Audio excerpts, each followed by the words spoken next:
They Say It's Haunted. Written by Dr. Gallow. It was a little before 8 p.m., and the two of them stood at the garden gate, looking down the path toward the house. The porch light was on, and there was a pumpkin at the top of the steps by the front door. It had been carved to look like a cat's face, complete with 3 fat whiskers on either side of the upside-down letter M that formed its mouth. Above that, its heart-shaped nose, and above that, 2 slitted eyes that glowed yellow from the candle inside. "Hey, it's me!" said Kimberly excitedly, pointing at the pumpkin. She was dressed as a black cat herself, and had done as good a job on the costume as could be expected of a 7-year-old. Black eyeliner whiskers and blackened nose, black top and leggings, a hairband with kitty ears sticking out of it. Her big sister Roxanne had helped put some of the finishing touches to it too. Kim wasn't allowed to play with the needles in the sewing box, so the tail that dangled behind her had been all her sister's work. "I think that one looks more like you," said Roxy, gesturing to another pumpkin on the porch next door. It had been carved to look like some kind of zombie with huge eyes and uneven teeth in its mouth. The eye and mouth holes were dark, as the candle inside had gone out. "Well," started Kim, but stopped immediately to think. "As soon as we get home, I'm gonna carve one into a butt face and call it Roxy." Roxy's mouth fell wide in faux outrage, and then neither could help but giggle uncontrollably. Then, after a moment, another voice joined in, a rasping cackle. The girls looked at each other and abruptly stopped laughing, as did the other voice. "Did you hear that?" asked Kim, fearfully. Roxy looked around but couldn't see anyone else on the street. For the sake of her sister's peace of mind, she lied. "No, don't be silly. There's nothing to hear." "Liar," said Kim, then seemed to immediately forget the whole thing. "Shall we go up to the kitty pumpkin?" Roxy was still scanning the surrounding houses. That laugh hadn't just been loud, it had sounded off. She really didn't want to stay here. "No, Boo, it's getting late. Let's head back home and check our haul." "It's not getting late, and we're still on our street. I can see our house from here," she said, pointing down the road. She wasn't wrong, but Carneymount Street was pretty long for a small town. They could see their house, just. "It's late enough. Nobody else is out here." "Because they're scared of the haunted house." "It's not haunted." "I know it's not. A ghost couldn't carve a cat pumpkin, could it?" Roxy sighed. Of course it wasn't haunted. Everyone knew it wasn't, but everyone acted like it was. It was old and creepy looking, presumed empty for as long as anyone could remember, and the one they all loved to imagine was floor to ceiling with spooks and ghouls. They dared one another to run into the garden to fetch their errant footballs and frisbees. They egged each other on to run up the stairs to the front door and knock on it, only for the terrified adventurer to run as fast as they could back down and out of the gate, breathless and panicked. Even at the height of summer, when the night had retreated as far as it could, and the evenings brought that sweet balm of cut grass and flowered trees to the air, it had to be a dare. Even while the sun was shining, nobody messed around in there without a good reason, because they all knew it was haunted. But of course, deep down, they knew it wasn't. Roxy thought about the laugh again, then wondered who had carved that pumpkin, since nobody lived there. She looked at Kim with a half smile and told her it was time to go.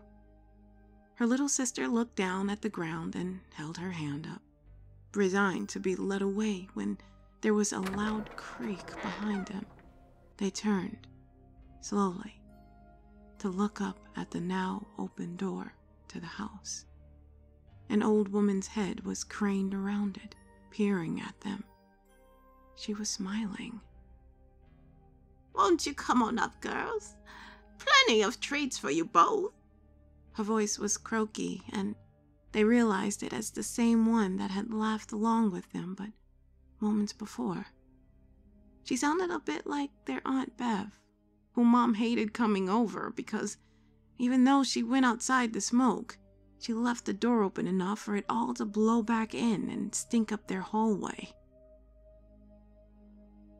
"We're just about to get on our way, ma'am," Roxy called up. "It's getting late and—" "No, it isn't. I just told you," squealed Kim. "It's not late at all." The old woman looked a little sad. "Big sister knows best, sweetie. If she says it's time to go, you should go. Always listen to your big sister. Isn't that right?" Roxy felt bad. Kim looked glum, and now so did their new friend.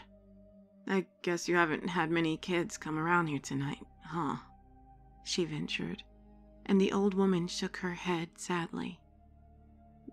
"Nobody comes around much at all these days. They say it's haunted, you know. Their house." She laughed that throaty laugh again, but it didn't sound so scary this time. Sure. Yes, I'm sure they do. Aren't all houses a little haunted, though? Oh, please, won't you come on up just for a minute? I have treats. I hope so much to have some children brighten my doorstep, if only for tonight." "Please, Roxy," her sister begged. "Look how lonely she is." Roxy looked down at Kim, back up at the woman, then down at Kim again, and her expression softened a little. "One treat. Grab it, and we're gone, okay?"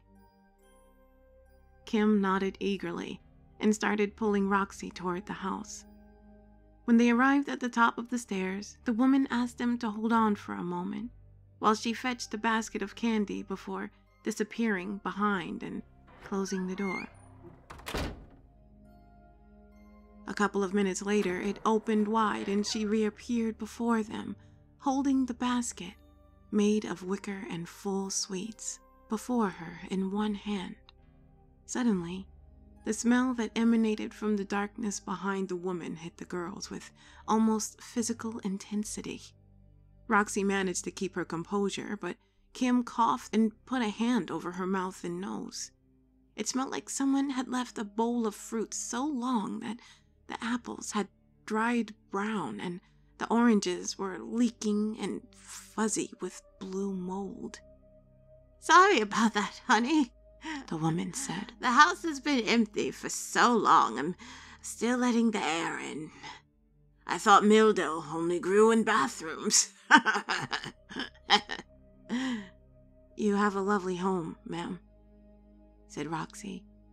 Kim made a noise but said nothing. "You're sweet. Now, how would you like one of these?" she asked, holding up the wicker basket in front of them. It was full to the brim with all kinds of neat stuff. Some of it neither of them had ever seen before. "How can I choose just one?" asked Kim, wide-eyed. Go on and grab a handful, Kim," encouraged the woman, smiling a little wider. Kim smiled too and raised her hand, only for Roxy to grab her wrist so fast and firmly it made a slapping sound. Her arm came to a stop just before her hand went over the threshold of the door frame. Roxy looked at the woman. "How do you know her name?" she asked. The woman said nothing, her grin fading as she watched the girls. She had begun to sway very slightly. Roxy's eyes glanced downward toward the floor and widened in fear. She grabbed Kim's wrist tighter and started to pull her away from the door. "Come on, Boo."